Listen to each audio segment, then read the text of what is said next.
Hello.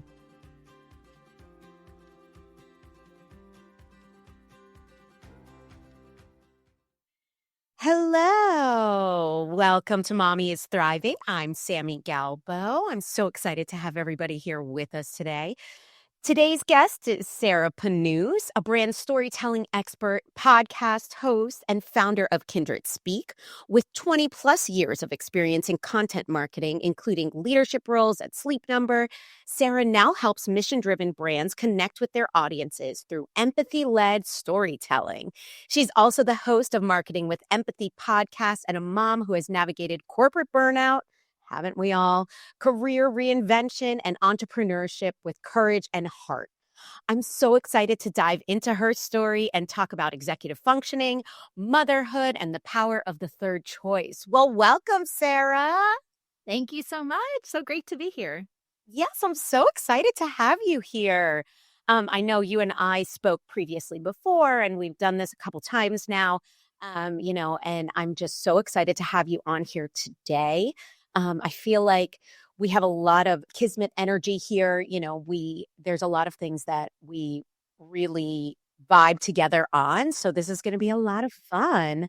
I love when we can have conversations that are meaningful. And I think everything that you're doing with marketing with empathy and that it really is something that is so important. And marketing to moms is such a niche market, but we really do make up such a big population that it's really important work that you're doing. So I love it. I love it. I love it. So I know you and I talking earlier, we were talking about the power of the third choice.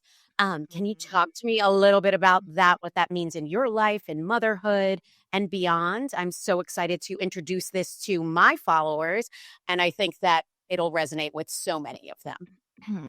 Absolutely. I'll talk about it in terms of like the moments in my life that kind of where I went through this and kind of coined this phrase, the power of the third choice, because essentially this idea of the third choice is a lot of times in life, we come to like this fork in the road and it's like, should we do A or should we do B? Right.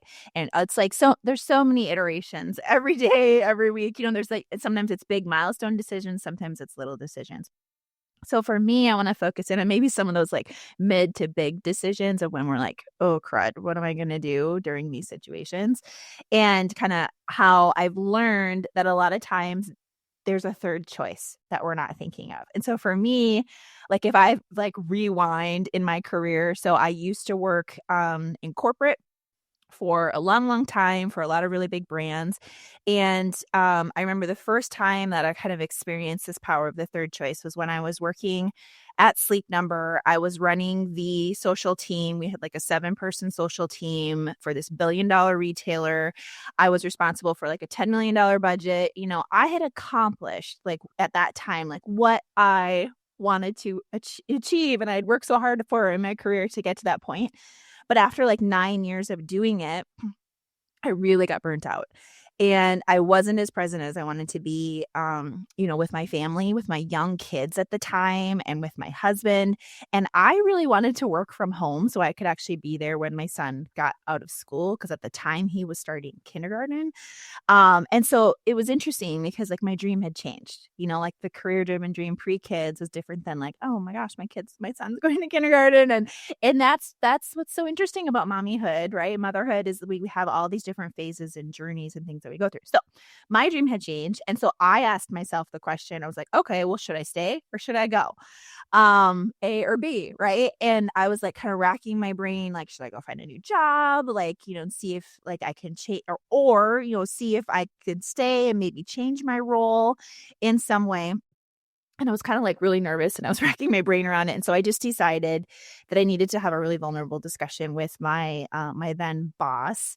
And like, long story short, I was able to actually step into a brand new role for the company, helping drive content strategy. So I stepped away from social, which was burning me out. And they're like, oh, well, what if you actually led content strategy? Because you're really good at the storytelling thing. And I was able to do that while working from home more. So I could be able to pick my son up from school and just have more of that mindful time with my family, because I wasn't like being bombarded with all those social questions from everybody all the time. And another person from my team, as a result, then she was able to step up into my old role and advance her career in the process. So it was like a total win-win. So that was like A or B. I was like, oh, what should I do? Then the next decision of where I come to like this third choice then is like 3 years later. And I'm rocking my remote content strategy role, that I'm doing. I've, improving that remote from home work, proving that remote work from home actually works. Because at the time, nobody was working from home. This was like very pre-COVID. And so that was cool because I was like showing them like, hey, people can actually do their jobs from home and it's okay. But then at that time, I had been with the same employer for a really long time, more than a decade. And like my creative juices were like screaming at me to be like, okay, Sarah, like you want to help other brands too. You don't just want to stay with just this one brand. But I really liked my job. I really, really did. But I wanted to diversify a little bit. So then I came to the A or B, which was, okay, should I quit or should I like start my own business? Like that was where that first idea of being an entrepreneur actually started planting its seed in my brain. And because I liked what I do. And so a wise friend, I was talking to somebody and I was like, oh, I just don't know which one I should do. Like, and she said to me, she's like, well, why couldn't you just do both? And I was like, oh, that was like a third choice I hadn't considered, like the best of both worlds, right? And my first response was I had assumed, oh, well, my employer will never be okay with that. Like I just assumed they would never be okay with me having like this consulting side hustle. But she goes, well, how do you know until you ask them? And I was like, touche. That's actually a very good point, right? I had not asked them. I just assumed, and she was right. So why couldn't I do both? As long as it didn't negatively impact my full-time job. So then my wheels started going of like, well, yeah, maybe there actually could be something here. So to summarize there, I had a conversation with HR and also with my boss to like be like, could this be a thing? Like, could I actually work on the side and do consulting as long as it doesn't impact my full-time gig? And it was a yes. Yes, Sarah, of course you can. Cool, right? So then that's what actually led me to start my current business, Kindred Speak, where I do, content strategy consulting work with folks, and kind of started to dabble in the consulting world and join like this growing now the side hustle community in general. And so that was so interesting. And then if we fast forward one more aspect of this, Sami, as we have third choices, I'm going to give you 3 examples of this in my life, which was then you fast forward to COVID. Okay, we all remember COVID, 2020, and I was still working, right? I was still working for Sleep Number. I was leading content strategy remotely. Had just started my side hustle for Kindred Speak. And COVID happened, and as so many businesses did, I ended up being furloughed. And so if you've never been furloughed, guys, like what it means is you're not fired, but you're not paid. And so Sleep Number ended up having to furlough like 40% of everybody during that initial chunk, and I was one of the impacted ones. So I had 90 days where I was not getting paid my salary, and I was home and panicking of like, oh my gosh, like, what is going on? What's happening? So many of us were. And I thought, okay, well, uncertainty about the future loomed. I have this side hustle biz. I'm just going to go all in, right? I'm just going to go all in on the side hustle. So that's what I did. So I leaned in. I was doing more of that. And then fast forward, it came to the end of those 90 days. And I knew I was going to have this really uncomfortable conversation with my boss at Sleep Number at the time. And I was like, I had gotten to the point where I realized I did not want to go back full time. I really, really, really didn't. And I was going to have to tell her that. I had no idea what she was going to say back to me. It's so scary. I remember the night before we were going to have the talk of the update of what was happening at the end of the 90 days. I literally felt like I was going to throw up. I was so nervous, like just threw up. Like, I was just so nervous. And we ended up having a talk on the phone because everything was still, we were all like spacing ourselves away from each other. And I just vulnerably said to her, I told her, how I was feeling and that I didn't want to come back. And I remember she said, well, what if we hire you on as a consultant? And I said, oh my gosh, right? This amazing another option. I didn't have to stay or leave. Like I tell people I lost my job, but I gained my first huge consulting client who I continued to go on and serve for, a couple more years after that in a consulting capacity. And so it was amazing, right? Like so amazing, like from that win. And so my takeaway was like with all of these is like, I always thought it was like A or B, and I fixated on these two choices throughout these parts of my career. And I've just come to learn that as you start to be vulnerable and open and talk with other people, a lot of times you can identify like a third option that maybe is like a good blend of the two, that you're not even thinking of for various reasons. So that is the power of the third choice, is just kind of asking yourself, well, is there a third scenario I'm not even thinking of right now? That's amazing. And I kind of think like you had like that negative self-speak too, where you were like, oh, I can't ask for anything else because, Yes. and I feel like we do that so often where we tell ourselves something and we're like, oh, we can't do that because X, Y, Z, A, B, C. And it's like, no, like, stop thinking that way, like I think Mhm. so much overcoming ourselves versus, and kind of overcoming the unexpected, right? Like it's you're always thinking that it's either yes or no, but there is another option. And it's like putting yourself in the mindset of, oh, that's a possibility. Like there is something else, the power of that third choice. And I think when you tell yourself no for so long, you're like, oh, there's no way that there's anything else. Like there's just black and white. There's no gray option. And Mhm. there was. But question for you. So like what gave you the courage to kind of ask for a more flexible role? Like, I mean, like how did you even like at first, so your first choice, right? Like your first opportunity to find that Yeah. third choice when you asked to be able to work from home and have a more flexibility with your schedule. How did you get that courage? Like what really drove you to asking for that third choice initially? Yeah, yeah. Honestly, it was another mom, like, at work because I was kinda sharing my feelings with her. She was a peer of mine, we were on the same team. She ran, like, all the paid ad stuff on the media team, and, we were chatting, and we had kids around the same age, right? So we can empathize with one another, and so it felt like a safe space to talk with somebody, and she had shared that she was feeling the same way too. And she was like, "Yeah, I'm thinking of asking about working from home." And I was like, "Me too." And then we started like it gave us, I think, some more courage to be like, "I'm not in this alone. There's other people like this, and why don't we ask? We're both valued team members." Right? Like, and the big thing for me from it too, was I had to, like, tell myself, what's the worst case scenario? What if they just flat out say no, and, if you wanna do that, you're fired. Like, that in my mind, that was kinda my worst case scenario. I'm like, "Okay." So, mentally, I prepared myself for whatever if they said that worst case, okay, well, then how would I react? How would I feel?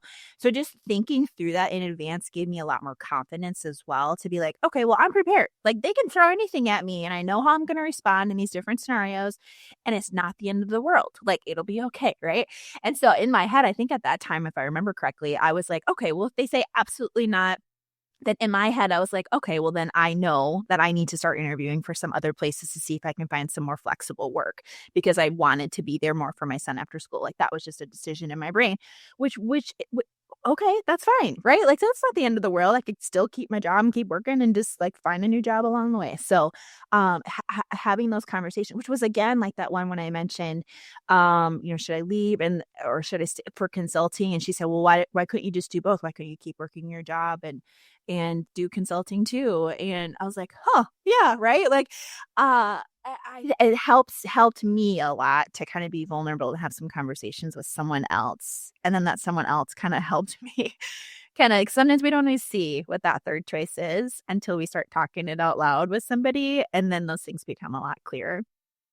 For sure, for sure. I think it's the power of momming, right? Like we all kind of Mhm, can use our brains together and we all think differently, whether it's mhm, how we parent our kids or how we work or whatever. And it's having those conversations and being vulnerable with someone else and saying, this is how I'm feeling. And then it resonates with them, right? And I think that's kind of mhm, what we do in the podcast world, right? Where we're always trying to resonate with someone. And I think that like if one person gets impacted, that's huge, right?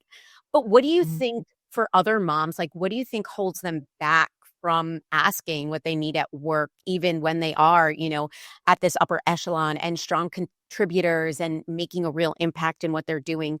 Why do you think that, like, we as moms really struggle with that ask? Yeah. Well, it's interesting because I totally was guilty of this way more than I am now, and it was my own limiting beliefs. You're spot on for like calling me out on that, because it was for my limiting beliefs of making those decisions, and we're all so guilty of doing it. And we limit ourselves thinking, oh, someone just won't go for it, or doubting if they could maybe do it. Could I really do that? Right? Fear that maybe it won't work out. Fear of someone telling us no, and that we're going to be like broke and stressed, and how are we going to support our family? It's interesting because I had a guest on my Marketing with Empathy podcast, and we were talking about like top values that different segments have. And as we looked at moms specifically, one of the really high values is around security, and like physical security, of course, but also like financial security for our families. So I think that's just such a huge driver. We want to support and provide and be there, and not like interrupt that family dynamic. We don't want to be like cause for issues. We're the problem solvers, and so I think it's just ingrained in so many of us as moms to want to like protect and provide and love and be there. And so we just want others to like love on us too, right? And so then it gets scary when we think about something not working out, right? And it's totally normal to feel those things, but I know for me, if we can like draw on our past of maybe other times in our life where maybe we've been disappointed or we've been told no, and we've gone through hard things, whenever we go through each of those moments, it just gives you that much more strength, and it gives you that much more confidence to remind yourself, I survived that. I did that. Even if you like maybe can't even think of a really hard thing in your life you've gone through, you can at least say, I went through childbirth, right? Like I gave life to babies, and that is hard, ladies, right? And so we are like so much stronger and more capable than we give ourselves credit for, as just in general. And so I remember I was even thinking it could even be something like, I've gone through so many hard breakups in my past before I got married, right? And I survived. Like I survived. I started this. Like make yourself a list if you have to, of the things that you've survived, to just remind yourself it'll be okay. It'll be okay on the other side. And it's not that and then when you think about it, for me, it was like, okay, well, I just have to have a conversation about something. Then it doesn't feel as scary if we're willing to kind of open up a little bit more. Yeah, it's that fear, right? It's the fear of the unknown. It's fear of the negativity. It's fear of not being the best mom, colleague, boss. Like you're so afraid, and we let kind of fear lead us, right? And so, Yes. I mean, for me, when I look back as like um problems and things where I had to recognize like I've gone through hard things, and that makes me a stronger person, and finding those inner strengths. I think like as moms we forget a lot, and we kind of think so much about the small things that went wrong, right? Like we dwell on the negativity, and we're always like, yeah, I may have gone through something amazing and it gave me so much strength, but at the same time I didn't do X, Y, Z, A, B, C. And it's like, no, no, no. Find strength in the positive, and stop looking at the negative, right? It's like Mm. we have to like rewire our brains to understand that. And I think that's huge. Um, Mhm. I think that when I've been through similar things in my life, it's like I always have that fear, and it's always that fear of the unknown. It's the fear of the unknown, and I think that those are the scariest parts. And so, Yes. um, it's just getting through the unknown, right? Those scary things, like just pushing them aside and being like, "I am Mama Bear, hear me roar. Like I have done hard things, and I can do this too." Like, Yes. yeah, we're so afraid of that.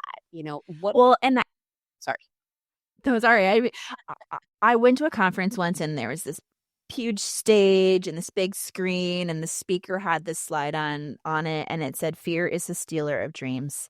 And it just talked all, and I was like, gosh, that has resonated with me. And that was probably over 15 years ago that I saw that. And it can be so true. Fear can be really good in terms of like fight or flight, like get us out of dangerous situations. But like our brain also is like danger, danger for like all these like little moments as well throughout life that aren't like life or death situations, but they're that internal fear. And you're right. But if we just think about, well, what's the worst thing that could happen, and if we're prepared of how to handle and how we would respond to that worst case, it makes it a lot less scary. Because I think what we're scared of is like we don't know what someone's going to say and we don't know what we're going to do. Well, if we mentally kind of just think through the scenarios of, well, what could we say or do? What are they going to say or do? Then it just makes it a lot less scary because our brain's already kind of gone through the exercise. Like that helped me a lot. Um, the other tip, I'll add one more tip to Sami, for folks is if you have to have like this difficult conversation or like a vulnerable conversation with like your boss or someone else, like I did in my examples, what really helped me too in those conversations was to be vulnerable.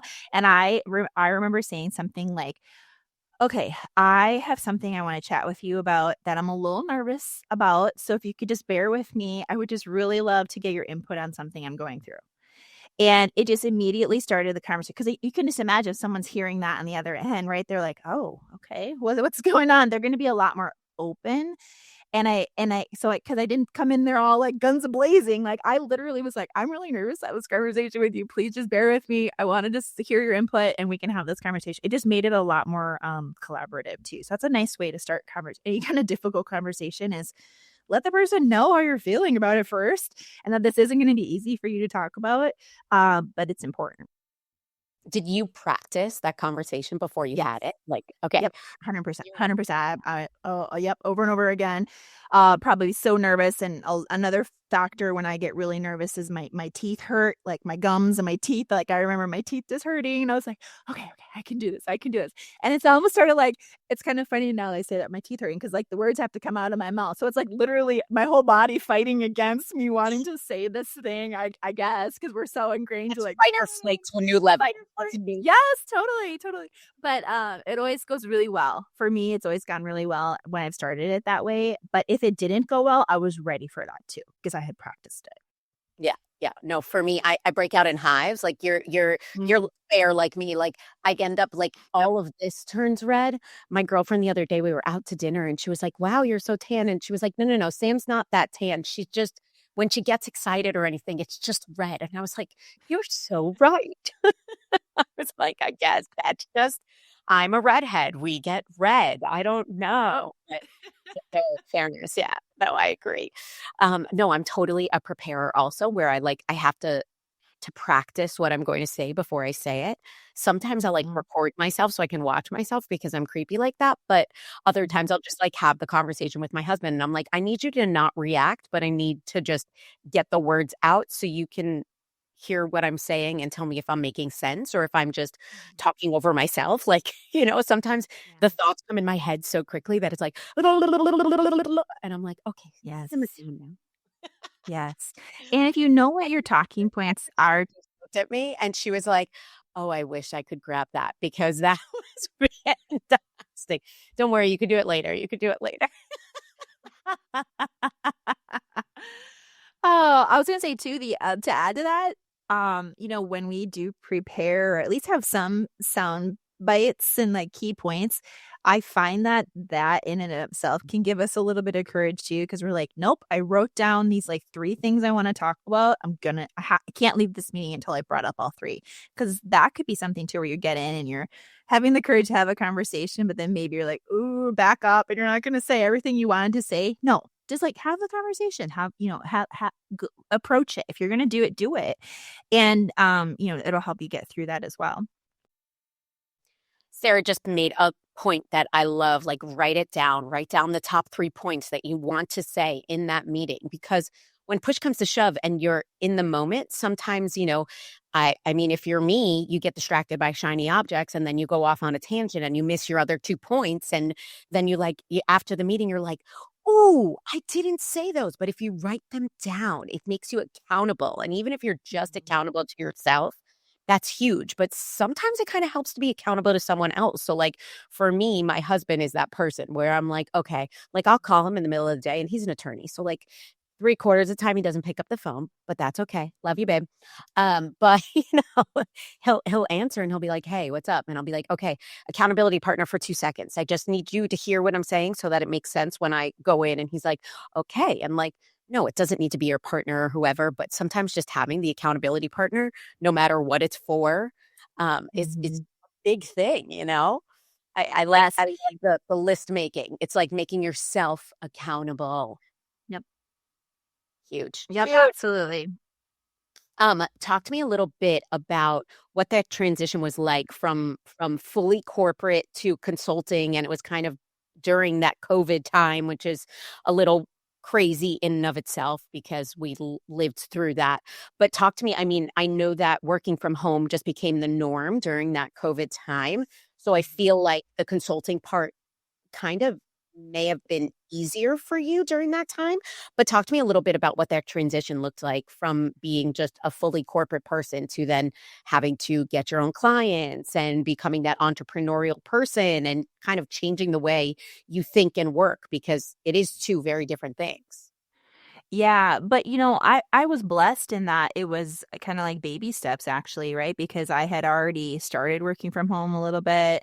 And I had gotten to the point in my career with like 20 years of experience around that point in time when I started, where I knew I had the chops to be like, okay, I know I'm really organized. I know I can juggle a lot of different things.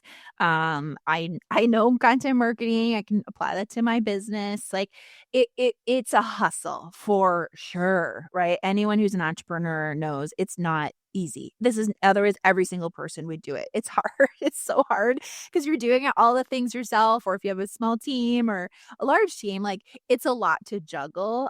So to like help me with that transition from like corporate to entrepreneurship, I think for me, like I just applied that corporate discipline that I had to my daily life. I was like, okay, I'm gonna like hold myself. I'm gonna wake up, at the certain times. I'm gonna do these certain things, making sure my calendar was really organized. And it was interesting because then over time, so now I've been running my consulting business for almost 6 years, and it's like it was a shift as well of mentally of thinking of myself as an employee of someone versus the CEO of my business. So that was a mental shift I had to make over time. And I remember I think it was like my second year in, and I'm like, I need to think more like a CEO versus like an employee of myself. It was just like it's different because you step into that leadership and that ownership, and you got to really own it and drive it if it's you and you're the face of your brand like I am. You have to have that confidence that you're going to succeed and that drive to want to succeed because like I don't have a whole big team. I'm a solopreneur. So it's on me like to make all those decisions. And so that was like a mental shift that was surprising to me. The other thing that was kind of surprising too was I didn't realize how much entrepreneurship is like therapy because you have to self-reflect so much and ask yourself all these deep questions. What do I want to do? Why aren't I doing that? What limiting beliefs are holding me back from doing this? Like, I mean, goodness, it's been kind of amazing to just think about how much I've grown just from being an entrepreneur because I've had to reflect and ask myself all those questions and also have the tenacity to just keep going, because it's my business. I need to do it. I can't rely on someone else. You really have to find that inner strength, which I think is really hard for so many people, right? Like it's hard to Yeah. motivate ourselves, and sometimes it is easier to have a boss than to be your own boss. But you know, Mm-hmm. we kind of become that better version of ourselves when we do hard things and we accomplish hard things. It's finding that inner strength and just being like, yes, I can do it. Hear me roar. I am woman. Hear me roar. Hey, Mama, thank you so much for tuning in to part one of this inspiring conversation with our incredible guest, Sarah Panus. I've got more surprises, wisdom, and heartfelt moments waiting for you in part two, so don't miss it. And here's something extra to look forward to, a special from our sponsor, One Bride, designed to help you organize your time and thrive alongside your family. Remember, time is precious, but it's even more powerful when we stay organized, grow, and share it with our loved ones. I'm your host, Sami Galbo, and this is Mommy is Thriving. Stay tuned, Mama. You won't want to miss what's coming next.